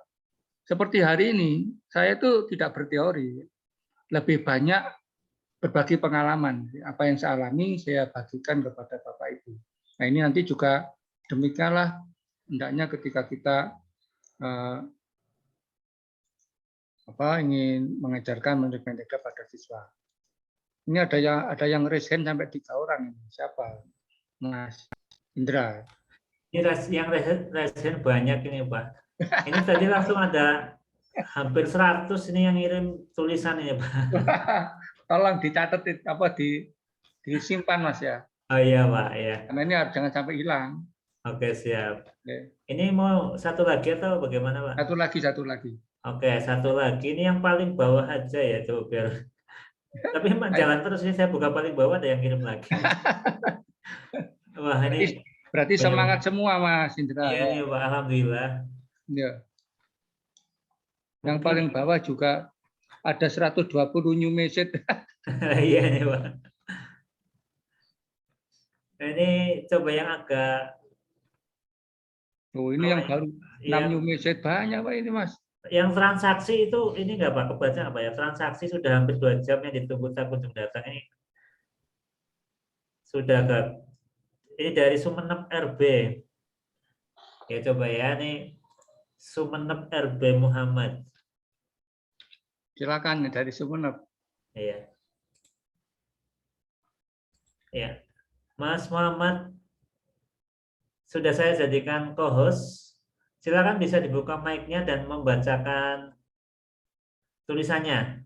Halo Mas Sumenep RB Muhammad. Nah ini. Halo. Iya. Silakan dibaca Mas yang transaksi ya. Ya. Transaksi. Sudah hampir 2 jam yang ditunggu tak kunjung datang. Surti mulai gelisah. Sementara hari semakin gelap, sendirian dia di terminal yang makin sepi. Kenapa malam bermandikan bintang? Tanya seorang pemuda berpakaian lusuh menghampiri dia. Surti menjawab pertanyaan itu sesuai dengan instruksi yang dia terima dulu. Pemuda itu sontak menoleh ke kanan dan kiri, memastikan keadaan sekitar cukup sepi untuk melakukan aksi. Dari balik baju lusuhnya, pemuda itu mengeluarkan sebuah sapu tangan. Bukan ini yang kita janjikan, kata Surti lalu menampar pemuda itu. Lalu ia membuang sapu tangannya. Tanpa basa-basi, Surti langsung pergi dengan perasaan yang kecewa. Tapi tiba-tiba Surti terjatuh karena ditimpa pemuda itu. Dia tidak bisa bernafas, apalagi berteriak karena mulutnya tertutup sapu tangan yang ia buang tadi. Dengan lirih, pemuda itu berkata bahwa ia tidak membawa barang yang Surti inginkan, tapi Surti adalah yang dia inginkan. Oke, terima kasih. Ini Ingin apa? Pak Tengsu di komentari. Ya, saya kira endingnya bagus lah. Jadi dia tidak membawa yang diinginkan Surti, tapi dia malah yang menginginkan Surti. Saya kira nggak apa-apa. Jadi, nah begitulah. Yang penting bahwa apa yang sudah saya katakan tadi itu istiqomah dijalankan itu, insya Allah akan menjadi penulis pentigraf yang bagus. Saya kira nanti SIP ini bisa membantu ya kawan-kawan ini untuk mempunyai karya. Mungkin yang pertama-tama kita akan berkarya secara bersama-sama, ya. Artinya antologi bersama. Tapi nanti yang kedua bagus sekali kalau masing-masing kawan ini bisa membuat satu antologi pentigraf tersendiri. Hanya memang seperti yang saya katakan berkali-kali dan berbagai macam kesempatan, peran kurator ya, atau peran pembaca lain sebelum itu terbit itu penting. Kadang-kadang kita menerbitkan buku, seakan-akan kita yakin bahwa itu sudah bagus, tanpa meminta kawan lain membaca. Jadi sebetulnya sebelum buku terbit, silakan meminta kawan lain membaca dan memberikan masukan. Jangan langsung diterbitkan begitu saja. Saya sudah berkali-kali menemukan kawan itu karyanya banyak. Kalau bikin biodata itu, bukunya mungkin 40 buku lebih. Tetapi ketika saya baca karyanya itu, kalimatnya saja sudah harus direvisi. Nah, saya bisa bayangkan yang 40 buku itu seperti apa. Maka peran editor, peran kurator itu tidak bisa dinafikan dalam proses penulisan karya, walaupun zaman sekarang ini menerbitkan buku itu sangat mudah. Tetapi jangan nafikan. Kalau di dalam dunia penerbitan itu namanya redaksi. Redaksi ini menjadi sangat penting. Jangan sampai kita terbit tanpa melalui pembacaan oleh orang lain. Masukan-masukan dan sebagainya. Revisi itu penting. Dalam proses kreatif, justru pekerjaan yang sering dilupakan adalah revisi. Revisi itu nggak bisa dinafikan, harus ada. Jadi kita harus menyediakan waktu dengan terbuka agar orang lain membaca karya kita. Jadi nanti saya kira Mas Indra ini bisa membantu teman-teman untuk menampilkan karyanya. Saya kira itu dari saya. Terima kasih Mas Indra. Baik, terima kasih Pak Tengsu. Ini sebenarnya banyak sekali ya yang ingin kita gali lagi dari materi yang luar biasa ini. Tentunya teman-teman sebenarnya banyak yang ingin bertanya, tetapi karena memang waktu yang terbatas, jadi mungkin bisa disambung lain waktu. Dan bagi teman-teman yang kepengen detail mengetahui tentang pentigram, mungkin nanti bisa membeli bukunya Pak Tengsu tentang bagaimana menulis pentigraf gitu ya. Nanti akan kami share flyernya. Dan mohon maaf Saya apabila sudah kirim flyer di chat room. di chatroom. Oh iya ya. Ada, tampaknya ada tapi nggak tahu. Mungkin tenggelam Pak karena ratusan chat. Tenggelam jauh.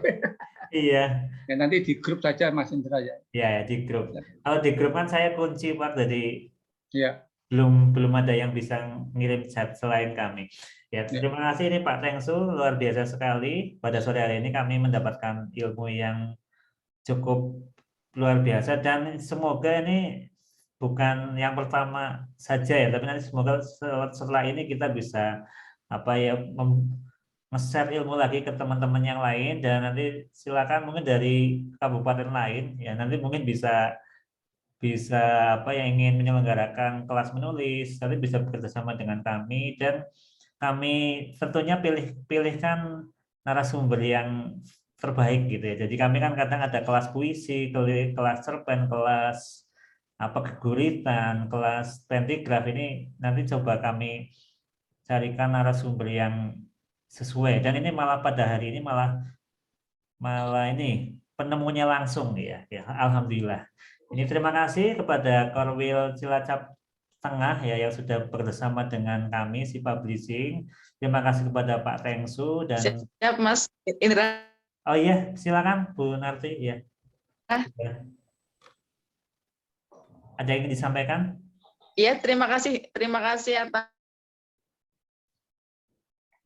acaranya, keren, mudah-mudahan berlanjut.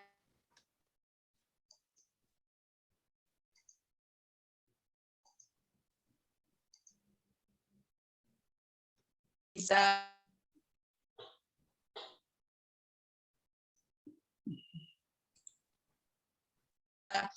mengikuti kegiatan yang luar biasa, tigrafi yang keren seperti Pak Tengsu. Itu aja Mas Indra, monggo. Terima kasih Bu Narti ya. Semoga nanti teman-teman banyak yang lolos. Halo Mas Indra, monggo. Ya sudah Bu Narti, terima kasih. Ya mudah-mudahan ya. Iya. Semoga nanti teman-teman banyak karya yang lolos dan nanti bisa di launching. Mungkin nanti di Cilacap Tengah ya Bu, di launching. Syukur nanti bisa mengundang Pak Tengsu. Boleh, siap ya. Pak Tengsu semoga bisa hadir nanti di Cilacap Tengah suatu saat. Ya oke. Iya. Nanti kita lanjut di grup dan teman-teman yang Insya Allah, belum bisa menyaksikan acara ini secara lengkap ataupun pengen mengulangi, nanti bisa melihat rekamannya ya. Link rekamannya akan kami share supaya teman-teman bisa belajar kembali, dan untuk sertifikat dan sebagainya kan dijelaskan di grup WA gitu ya. Mohon maaf apabila banyak kekurangan dalam penyelenggaraan ini. Dan sebelum ditutup, kita foto dulu teman-teman. Silakan membuka kameranya semuanya. Kita foto dulu.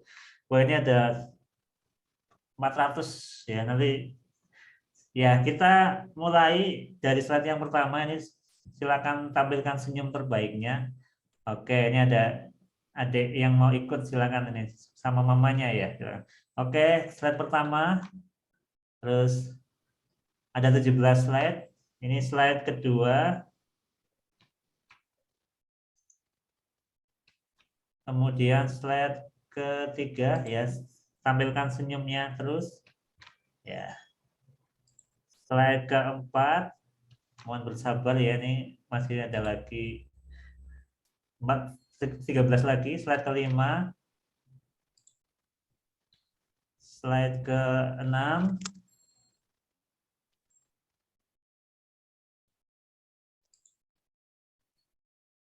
slide ke-7, slide ke-8, slide ke-9,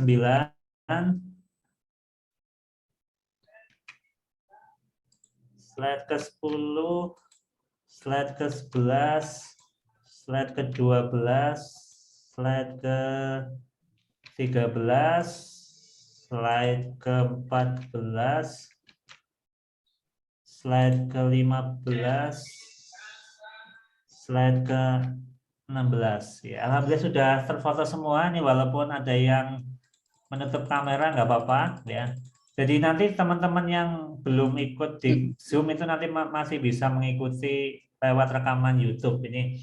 Dan untuk teknis menulis dan sebagainya akan dijelaskan di grup ya. Dan karena waktu sudah jam 4 ya, sekali lagi kami ucapkan terima kasih kepada narasumber Pak Tengsu, kepada Bu Narti dan seluruh jajaran Korwil Dinas Pendidikan Cilacap Tengah. Terima kasih kepada panitia dari Si Publishing. Terima kasih kepada teman-teman semua. Semoga setelah ini teman-teman bisa lebih semangat dalam menulis, ya diawali dari menulis pentigraf ini dan semoga nanti bisa lanjut ke novel dan sebagainya. Kami dari Si Publishing mohon maaf apabila dalam penyelenggaraan ini banyak kekurangan. Kami akhiri ya. Wassalamualaikum warahmatullahi wabarakatuh. Ya, bagi yang di Indonesia Timur sudah berbuka puasa mungkin ini ya. Ini terima kasih dan silakan undur diri. Senangnya tidak mau masak nih. Selamat menanti buka puasa bagi yang di wilayah Indonesia Barat dan Indonesia Tengah ini. Selamat sore teman-teman dan saya akhiri ya, saya end meeting. Bismillahirrahmanirrahim.